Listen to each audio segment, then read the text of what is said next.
ओम शांति। ओम शांति। आज की तारीख है 18 सितंबर 2020।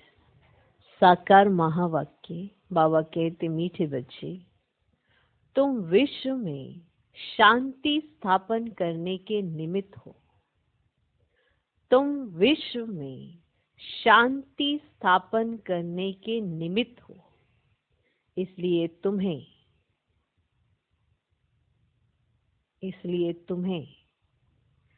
कभी अशांत नहीं होना चाहिए। इसलिए तुम्हें कभी अशांत नहीं होना चाहिए। बाबा कहते, मीठे बच्चे, तुम विश्व में शांति स्थापन करने के निमित्त हो। इसलिए तुम्हें कभी अशांत नहीं होना चाहिए। देखो कितनी बड़ी जवाबदारी है, कितनी बड़ी जिम्मेवारी है कि आप किस कार्य के निमित्त हो, कौन सी बड़ी जिम्मेवारी आपके ऊपर है और आप क्या नहीं कर सकते हो। अगर आप ही अशांत होंगे तो शांति कौन स्थापित करेगा? तो आप अशांत नहीं हो सकते। भगवान के बच्चे, जिन्हें शांति सागर की संतान कहेंगे, शांत स्वरूप आत्मा का ज्ञान भी है, हर पहचान भी है, फिर भी अशांत है। माया की समझ में मिल गई है, फिर भी परेशान है। तो माना सही तरह से समझा नहीं है, और जब समझा नहीं है इसीलिए घड़ी घड़ी अशांत होते रहते, वरना अशांति आ कैसे सकती? आप किस कार्य के निमित्त हो, अपने कार्य के निमित्त होने की जिम्मेवारी तो समझो ना। बड़ा श्रेष्ठ कार्य करना है, विश्व में शांति स्थापित करनी है।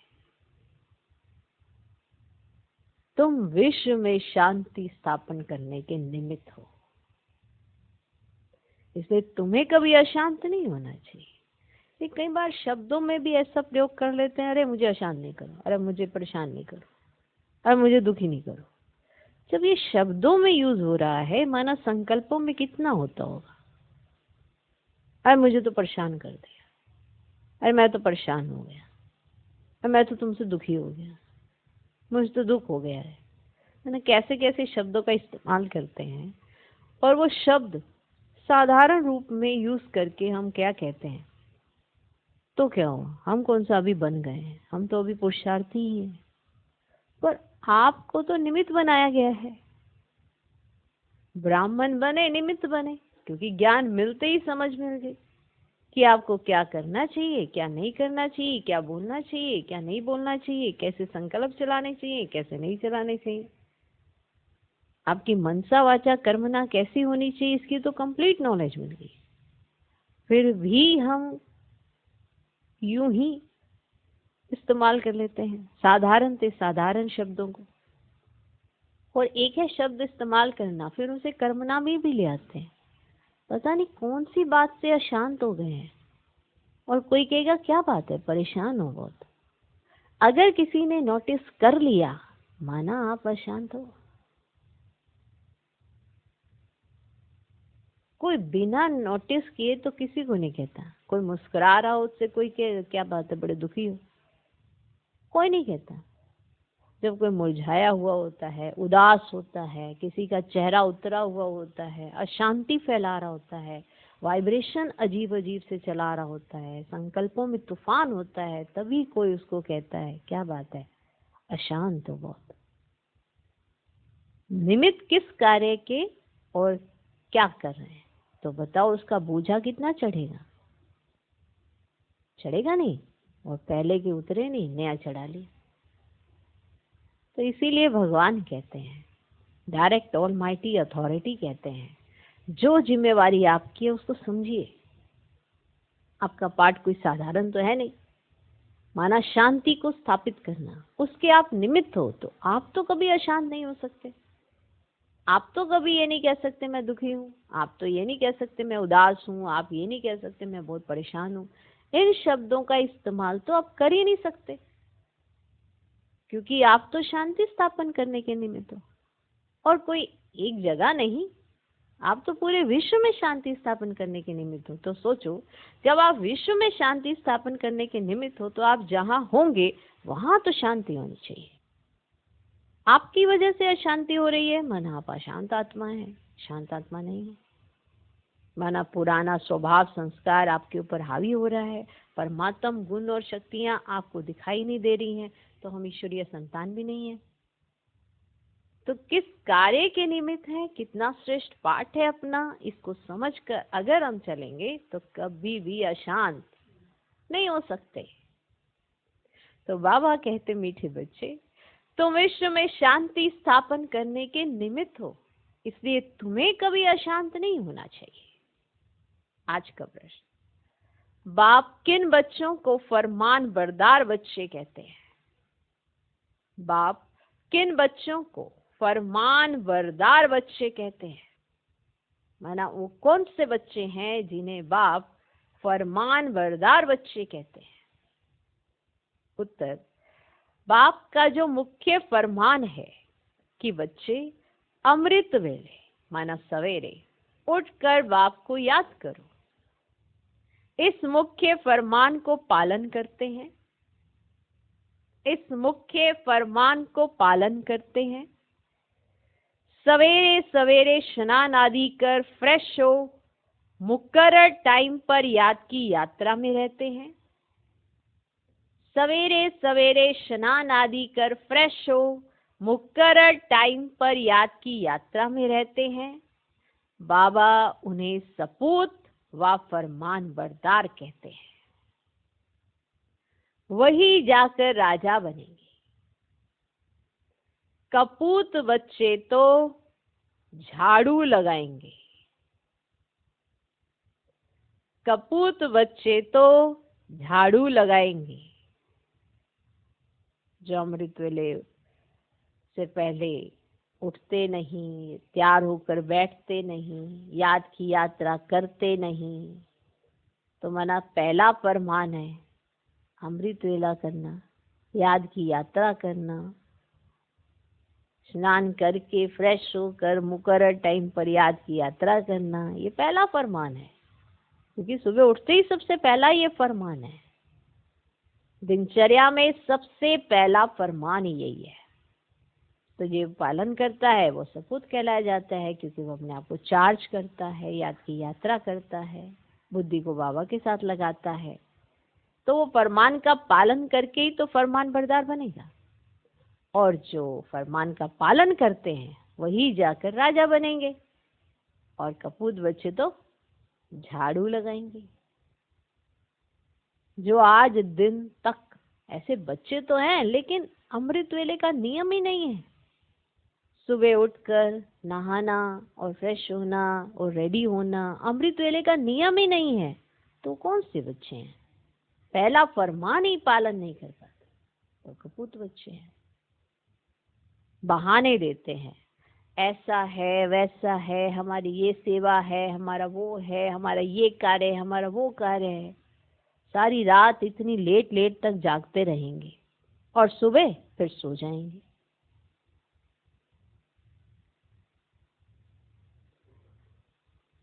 तो नियम ही उल्टा है। तो जब फरमान ही पालन नहीं किया है तो फरमान बरदार कैसे कहलाए जाएंगे? और जब फरमान ही पालन नहीं करते तो राजा कैसे बनेंगे? राजा वो बनता है जो संगम पर पाप की श्रीमत पर चलता है, उनके फरमानों को पालन करता है और बहुत सहजता से उसे जीवन में अपनाता है। वो होता है राजा। ये नहीं 2 दिन किया फिर 3 दिन छोड़ा, फिर 2 दिन किया फिर 3 दिन छोड़ा। तो ये कपूत बच्चे जिनको पहला फरमान ही इतना डिफिकल्ट लग रहा है, इसलिए वो जाके वहां पे झाड़ू लगाएंगे। अच्छा, ओम शांति। इसका अर्थ तो बच्चों को समझाया। ओम अर्थात मैं आत्मा हूँ। ऐसे सब कहते हैं जीव आत्मा है जरूर, और सब आत्माओं का एक बाप है। शरीरों के बाप अलग अलग होते हैं, ये भी बच्चों की बुद्धि में है। हद के बाप से हद का और बेहद के बाप से बेहद का वर्षा मिलता है। अब इस समय मनुष्य चाहते हैं विश्व में शांति हो। अगर चित्रों पर समझाया जाए तो शांति के लिए कलयुग, अंत, सतयुग आदि के संगम पर ले आना चाहिए। ये है सतयुग, नई दुनिया। उनमें एक धर्म होता है तो पवित्रता, सुख, शांति है। उनको कहा ही जाता है हेवन। ये तो सब मानेंगे। नई दुनिया में सुख है, दुख हो नहीं सकता। किसको भी समझाना बहुत सहज है। शांति और अशांति की बात यहाँ विश्व पर ही होती है। वह तो है ही निर्वाण धाम, जहाँ शांति अशांति का प्रश्न ही नहीं उठ सकता। बच्चे जब भाषण करते हैं तो पहले पहले विश्व में शांति की बात ही उठानी चाहिए। मनुष्य शांति के लिए बहुत प्रयास करते हैं, उनको प्राइज भी मिलती रहती है। वास्तव में इसमें दौड़ा दौड़ी करने की तो बात है ही नहीं कि शांति के लिए इतनी भाग दौड़ करने की या दौड़ा दौड़ी करने की तो कोई बात ही नहीं है। बाप कहते हैं सिर्फ अपने स्वधर्म में टिको तो विक्रम विनाश हो जाएंगे। स्वधर्म में टिकेंगे तो शांति हो जाएगी। ये जब अपने स्वधर्म में नहीं टिकते हैं तभी तो संकल्पों का तूफान चलता है। आप एक बार सही में, रियलिटी में अपने स्वधर्म में टिक जाएं, आपको हर बात एकदम क्लीन और क्लियर दिखाई देती है। सारे द्वंद्व खत्म हो जाते हैं। माया की नजर से मत देखिए, बाप की नजर से देखिए। हर चीज में कल्याण नजर आने लगता है। पर स्वधर्म में पहले टिके तो शांति हो जाएगी। तुम हो ही एवर शांत बाप के बच्चे, जो सदा शांत है। उस बाप के आप बच्चे हो तो आप भी तो शांत होने चाहिए। अगर आप अशांत है तो माना उस घड़ी बाप के बच्चे नहीं है। तुम हो ही एवर शांत बाप के बच्चे। ये वर्षा उनसे मिलता है। उनको कोई मोक्ष नहीं कहेंगे। मोक्ष तो भगवान को भी नहीं मिल सकता, उनको भी आना पड़ता है पाठ बजाने। मोक्ष तो भगवान को भी नहीं मिल सकता, भगवान को भी पाठ में जरूर आना है। कहते हैं कल्प कल्प कल्प के संगम युगे में आता हूँ। तो भगवान को भी मोक्ष नहीं तो बच्चे फिर मोक्ष को कैसे पा सकते हैं। ये बातें सारा दिन विचार सागर मंथन करने की हैं। बाप तो तुम बच्चों को ही समझाते हैं। देखो बाबा अपने बच्चों को समझाते हैं, फिर बच्चे आगे समझाते हैं, है ना। अब तुम बच्चों को समझाने की प्रैक्टिस जास्ती है। अब तुम बच्चों को समझाने की प्रैक्टिस जास्ती है। शिव बाबा समझाते हैं तो तुम सब ब्राह्मण ही समझते हो। विचार सागर मंथन तुमको करना है, सर्विस पर तुम बच्चे हो, तुमको तो बहुत समझाना होता है ना। देखो शिव बाबा कैसे बच्चों की बड़ाई कर रहे हैं। कहते तुमको तो बहुत ज्यादा समझाना पड़ता है ना, मैं तो सिर्फ तुम बच्चों को ही समझाता हूँ और तुमको आगे पर बहुतों को समझाना पड़ता है ना। तो दिन रात सर्विस में रहते हैं। अब म्यूजियम में सारा दिन आते ही रहेंगे। रात्रि को 10 से 11 तक भी कहाँ आते हैं। सवेरे 4 बजे से भी कहाँ कहाँ सर्विस करने लग पड़ते हैं। यहाँ तो घर है, यहाँ तो घर है, जब चाहे तब बैठ सकते हैं। सेंटर्स में तो बाहर से दूर दूर से आते हैं तो टाइम मुकर्रर रखना पड़ता है।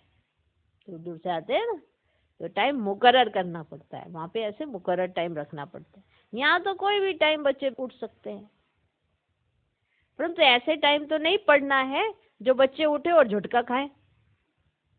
इसलिए सवेरे का टाइम रखा जाता है। जो स्नान आदि कर फ्रेश हो आए फिर भी टाइम पर नहीं आते, फिर भी टाइम पर नहीं आते तो उनको फरमान बरदार नहीं कह सकते। लौकिक बाप को भी सपूत और कपूत बच्चे होते हैं ना, अब बेहद के बाप को भी होते हैं। जो लौकिक बाप को सपूत और कपूत बच्चे होते हैं तो बेहद के बाप को भी होते हैं। कौन? सपूत और कपूत। सपूत जाकर राजा बनेंगे, कपूत जाकर झाड़ू लगाएंगे। मालूम तो सब पड़ जाता है ना। मानव साफ बताते हैं कि हम कपूत बना कर, उनको चिंतन नहीं चलता अंदर कि हमें ऐसा नहीं करना है। सारा दिन का करते हैं जो, वो कपूत है। सारा दिन स सकारात्मक जो रहते हैं वो सपूत है। का, क्यों, कैसे, ऐसे वैसे, ना, ये वो, जितनी नेगेटिविटी वो कपूतपने में ही होती है। और सकारात्मक पूत तो देखो दोनों है, पर एक के आगे सा लगा है, एक के आगे का लगा है ना। एक सकारात्मक, एक नकारात्मक। माना क क क क क क क क क क। सारे काके उसके पास है, सारे कौवे उसके पास, कपूत वाले के पास। सारा दिन हर बात में नेगेटिव, हर बात में क्या, क्यों, ऐसे कैसे, ऐसे ऐसे। ठीक है, क्यों उठना है, अभी तो सोए थे, अभी तो कर रहे थे, ये कर रहे थे, वो कर रहे थे। माना हर बात में नेगेटिव हो जाते। कोई सरल सी भी बात होगी ना उस पर क्यों, ऐसा कैसे, ये कपूत में बात बात में अपने तर्क देते रहना। अरे शांत भी रह के तो कुछ हो सकता है ना। अब ये जो कपूतपना होता है ना, इसमें हर चीज में एक नेगेटिविटी होती है, अपने आप में ही चलती है उनके अंदर। वो कहते हैं हम चलाना नहीं चाह रहे संकल्प, फिर भी चल रहे हैं, क्योंकि आपकी जो संकल्प चलाने की गतिविधि है वो बहुत नेगेटिव है। उसमें क मेरे साथ ही ऐसा क्यों, मेरे साथ ही ऐसा क्यों, मेरे साथ ही ऐसा क्यों। लेकिन ये एक लेवल होता है, परमात्मा का भी एक लिमिट है इस ड्रामा के अंदर कि कब तक वो समझाएंगे। क्योंकि ये ड्रामा तो वैसे भी लिमिट में है 5000 वर्ष की, तो संगम की भी लिमिट है। पर मौके सबको मिलते हैं, क्या, सपूत या कपूत बनने के। चॉइस हर एक की अपनी अपनी होती है कि वो क्या बनता है, उसका दृष्टिकोण कहाँ जाके अटकता है। वही हमने अपने कर्मों को सुधारना है, ताकि हम कहीं जाके कपूत ना बन जाए सारा दिन करके। तो सकारात्मक सोचो, पॉजिटिव सोचो, हर बात को ऐसे फरमान के तौर पे दिल पे रखो और सोचो कि ये मुझे करने में कितना फायदा होने वाला है। तो आपके पास बड़े सारे आइडियाज आते हैं। जब आपको ये लगता है कि अरे ये ऐसे कैसे, ऐसे नहीं हो सकता, तो आपके पास बहुत नेगेटिविटी आ जाती है, तो आपके पास बहुत सारे कारण आ जाते हैं। और अगर आपको लगता है ये आपको करनी है, तो आपके पास बहुत सारे आइडियाज आ जाते हैं, युक्तियां आ जाती हैं, तो जाके आप सपूत बन जाते हैं। ओके, तो मालूम तो सब पड़ जाता है ना, ये कौन सपूत, कौन कपूत। कृष्ण जन्माष्टमी पर भी समझाया है, कृष्ण का जन्म जब होता है तब तो स्वर्ग है, एक ही राज्य होता है, विश्व में शांति है, स्वर्ग में बहुत थोड़े मनुष्य होंगे, वह है ही नहीं दुनिया, वहां अशांति हो नहीं सकती। शांति तब है जब एक धर्म है, जो धर्म बाप स्थापन करते हैं, बाद में जब और धर्म आते हैं ना तो अशांति होती है, वहां है ही शांति। 16 कला संपूर्ण है ना। चंद्रमा भी जब संपूर्ण होता है तो कितना शोभता है, उनको फुल मून कहा जाता है। त्रेता में 3/4 कहेंगे, क्योंकि 25% कमी हो जाती है ना। ऐसे 25% करते करते अभी तो देखो पूरे ही खत्म हो गया। त्रेता में 3/4 कहेंगे, खंडित हो गया ना आत्मा की अवस्था। ऐसे त्रेता में 3/4 कहेंगे, खंडित हो गया ना, 2 कला कम हो गई। अब ये 2 कला किस में कम हुई, आत्मा में। संपूर्ण शांति सत्युग में होती है। 25% पुरानी सृष्टि होगी तो कुछ ना कुछ खिटखिट होगी। खिटखिट वहां वैसे वाली नहीं होती है, लेकिन अब इतने सारे और भी आ रहे हैं तो उनको भी स्पेस देना है ना। अब जैसे मान लो एक ही जगह है, उसके ऊपर आते जाते तो स्पेस बांटते जाते हैं ना, ऐसे। तो 25% पुरानी सृष्टि होगी तो कुछ ना कुछ खिटखिट होगी। 2 कला कम होने से शोभा कम हो गई। माना सत्युग की जो वैल्यू है वो त्रेता से बहुत आगे है। तो कहीं कहते हैं ना हम तो चलो त्रेता ही सही, लेकिन त्रेता संपूर्ण स्वर्ग नहीं है, 25% कम है। तो 2 कला कम होने से शोभा कम हो गई। स्वर्ग में बिल्कुल शांति, नरक में बिल्कुल अशांति। ये समय है जब मनुष्य विश्व में शांति चाहते हैं। इनसे आगे ये आवाज नहीं था कि विश्व में शांति हो। इससे पहले ये आवाज कोई नहीं कहता था कि विश्व में शांति हो। अभी आवाज निकला है क्योंकि अब विश्व में शांति हो रही है। आत्मा चाहती है कि विश्व में शांति होनी चाहिए, आत्मा चाहती है। मनुष्य तो देह अभिमान में होने के कारण सिर्फ कहते रहते हैं विश्व में शांति हो। 84 जन्म अब पूरे हुए हैं, ये बाप ही आकर समझाते हैं। बाप को ही याद करते हैं। वे कभी किस रूप में आकर स्वर्ग की स्थापना करेंगे, उनका नाम ही है हेवनली गॉड फादर। ये किसको भी पता ही नहीं है हेवन कैसे रचते हैं। श्री कृष्ण तो रच ना सके, क्योंकि श्री कृष्ण तो रचे हुए स्वर्ग में पहला प्रिंस है, तो वो कैसे रचेंगे। उनको कहा जाता है देवता। मनुष्य देवताओं को नमन करते हैं, उनमें दैवी गुण है, इसलिए देवता कहा जाता है। किन में? देवताओं में क्या है? दैवी गुण है। अच्छे गुण वाले को कहते हैं ना, यह तो जैसे देवता है। यहाँ भी कहा जाता है जो कोई लड़ाई झगड़ा नहीं करता, या किसी से बहस नहीं करता, तर्क वितर्क नहीं करता, या इस तरह से नहीं रह जाता कि जब देखो उसे बात करने जाओ तो वो लड़ी पड़ेगा, पता नहीं क्या उसके मन में चल रहा है, ऐसा जो नहीं होता, तो क्या कहा जाता है उसे?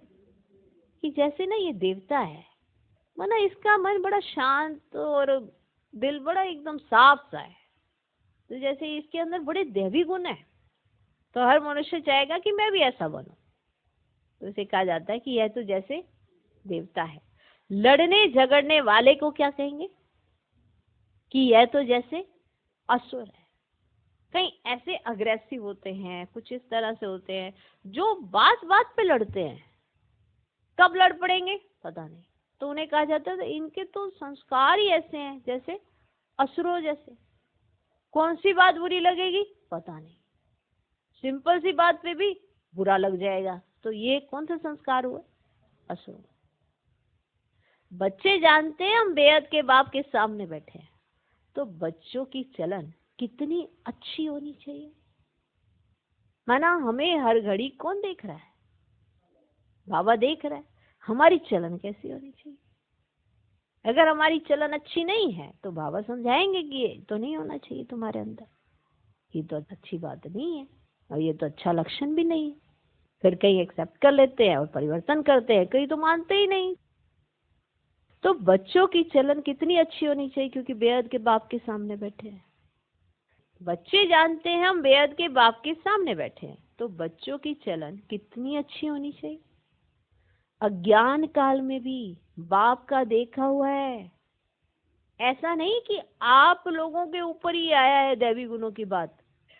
अज्ञान काल में भी भगवान के रथ ने, माना ब्रह्मा बाबा ने, हमारे बाप ने, हमारे अलौकिक पिता ने ऐसे घर देखे हैं जहां पर सब इकट्ठे रहते हैं और प्यार से। तो आपके अंदर ऐसा भाव क्यों नहीं कि सब इकट्ठे रहे प्यार से? तो बाबा ये कई बार ये वाला पॉइंट कहते हैं। क्यों? क्योंकि आपको भी तो ऐसा होना चाहिए। आप तो फिर ज्ञान मार्ग में हो, वो तो अज्ञान मार्ग में भी मिट्टे रहते हैं।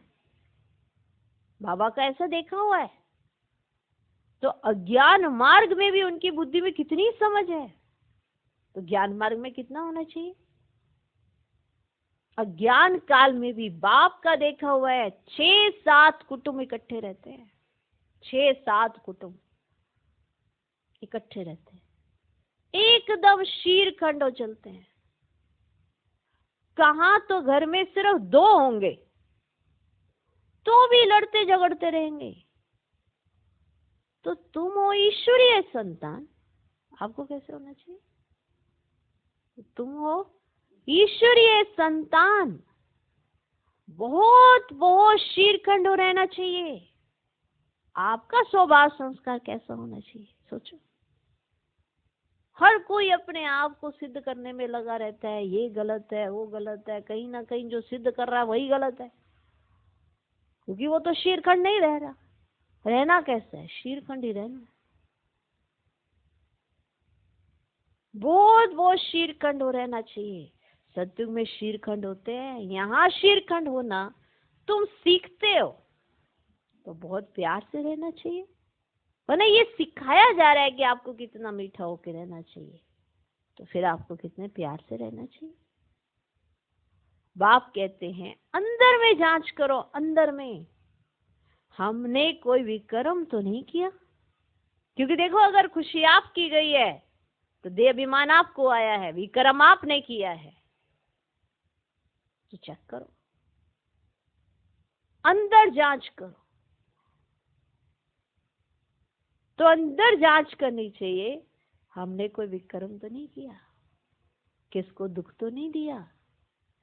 ऐसे कोई बैठकर अपने को जांचते नहीं,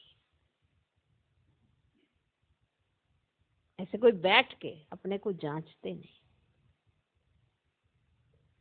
ये बड़ी समझ की बात है। माना जो ऐसा चिंतन करता है कि मेरे द्वारा कुछ ऐसा हुआ तो नहीं, जो मेरी शांति चली जा रही है, मेरी खुशी गायब हो जा रही है, कुछ तो गड़बड़ की होगी ना मैंने, तभी तो मेरे साथ ऐसा हो रहा है। वरना ईश्वरीय संतान इस समय दुखी हो नहीं सकती। तो ये जांच करनी चाहिए, ये बड़ी समझ की बात है। तुम बच्चे हो, विश्व में शांति स्थापन करने वाले, अगर घर में ही अशांति करने वाले होंगे तो शांति फिर कैसे करेंगे? अगर एक घर के अंदर आप अशांति फैला रहे हो तो आप शांति कैसे करेंगे? लौकिक बाप का बच्चा तंग करता है तो कहेंगे यह तो मुआ भला। कोई आदत पड़ जाती है तो पक्की हो जाती है। घड़ी घड़ी नेगेटिव होने की आदत पड़ी है तो 4 दिन तो कंट्रोल कर लोगे, बाकी के दिन आप किसी ना किसी मुद्दे पे आप आ जाओगे। आपका नजरिया ऐसा, ये आदत के कारण हो रहा है, और कोई कारण नहीं है, कोई और कारण नहीं है। व्यक्ति अपने ऊपर विचार ही नहीं कर रहा कि मेरी अशांति का कारण मैं स्वयं हूं, तो वो शांति के सौदर्भ में टिक जाए तो सारी चीजें ठीक है, दुनिया भी ठीक है। तो ये आदत पड़ गई है वापिस वापिस ऐसे ही मुरझाने की, उदास होने की, परेशान होने की, ये आदतें पड़ जाती हैं। इसीलिए कोई ना कोई कमी हमारे सिर चढ़ जाती है और वो बैठी जाती है।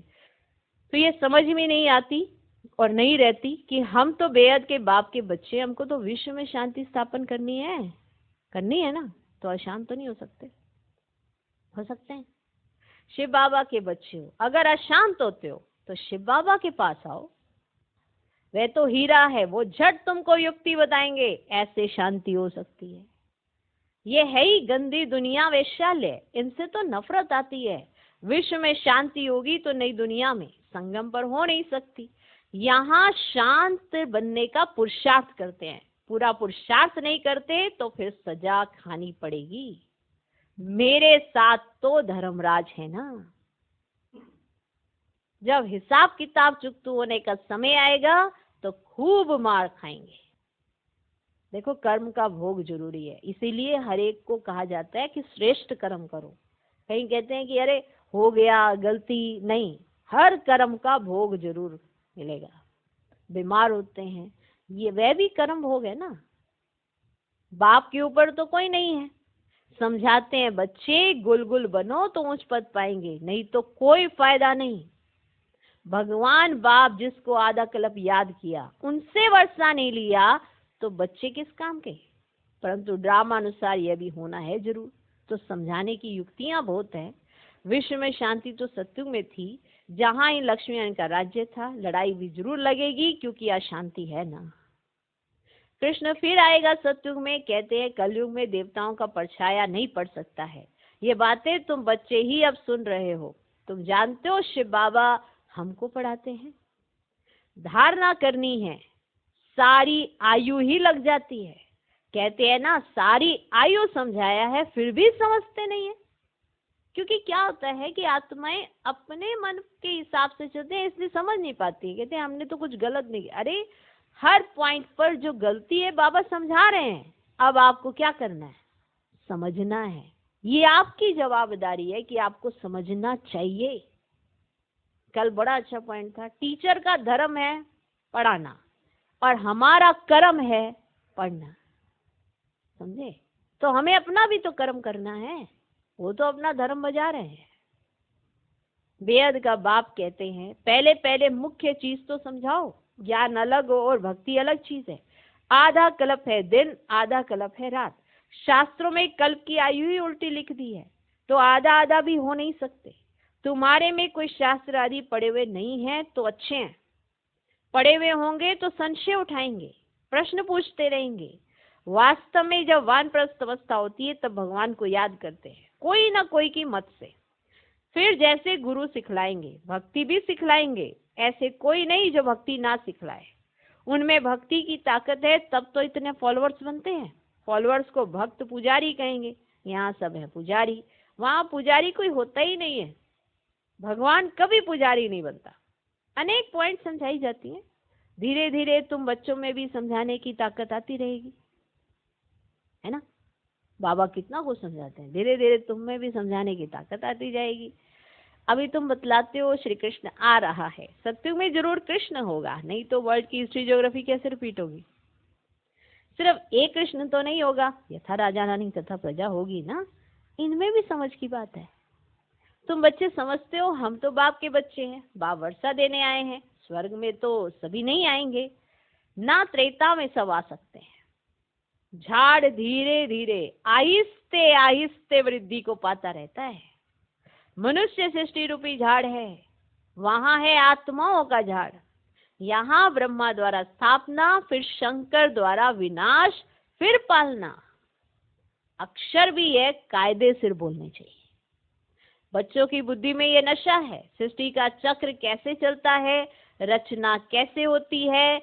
अब नई छोटी रचना है ना, ये जैसे बाजोली है। पहले शूद्र है अनेक, फिर बाप आकर रचना रचते हैं ब्रह्मा द्वारा ब्राह्मणों की, और ब्राह्मण हो जाते हैं चोटी। अब चोटी और पैर आपस में मिलते हैं।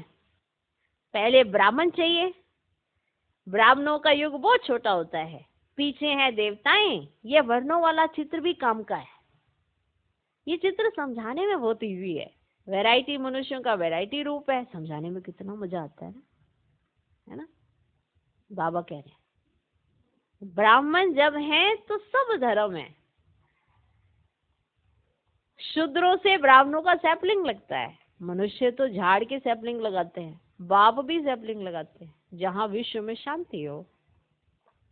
अच्छा, मीठे मीठे सिकिलरे बच्चों प्रति माता पिता बाप दादा का याद प्यार और गुड मॉर्निंग। रूहानी बाप की रूहानी बच्चों को नमस्ते।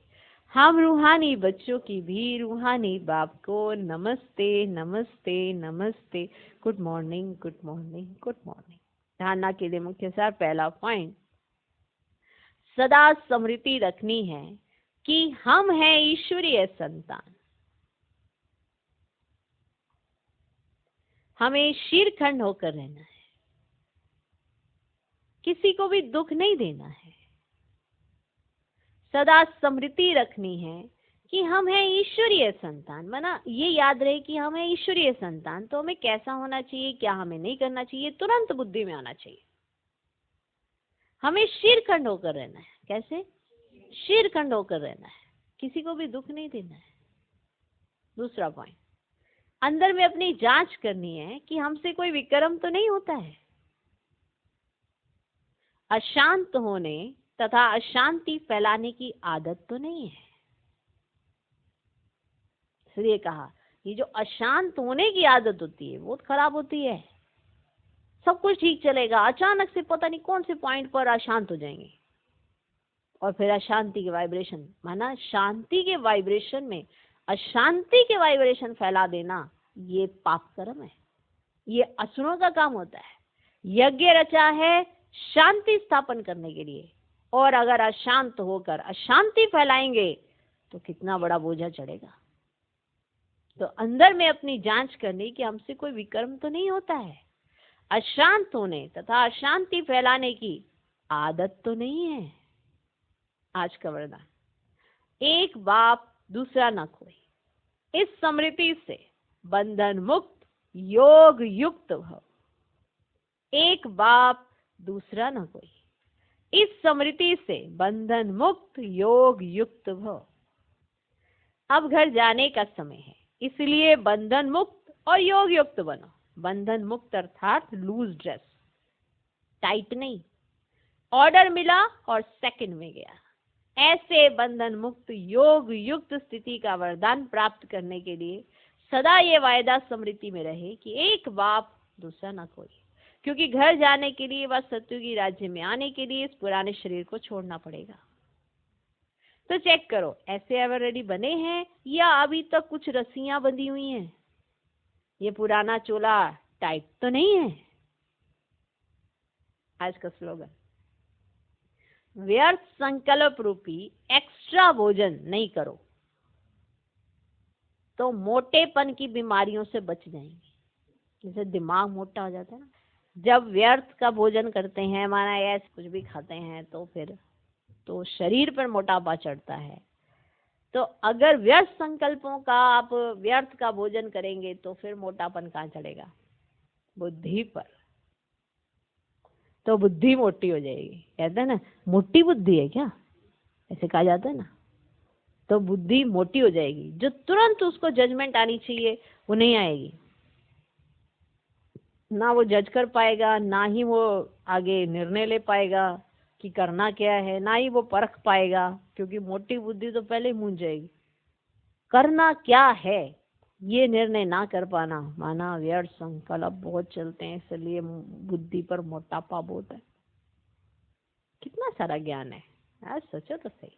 तो व्यर्थ संकल्प रूपी एक्स्ट्रा भोजन नहीं करो तो मोटेपन की बीमारियों से बच जाएंगे। ओम शांति।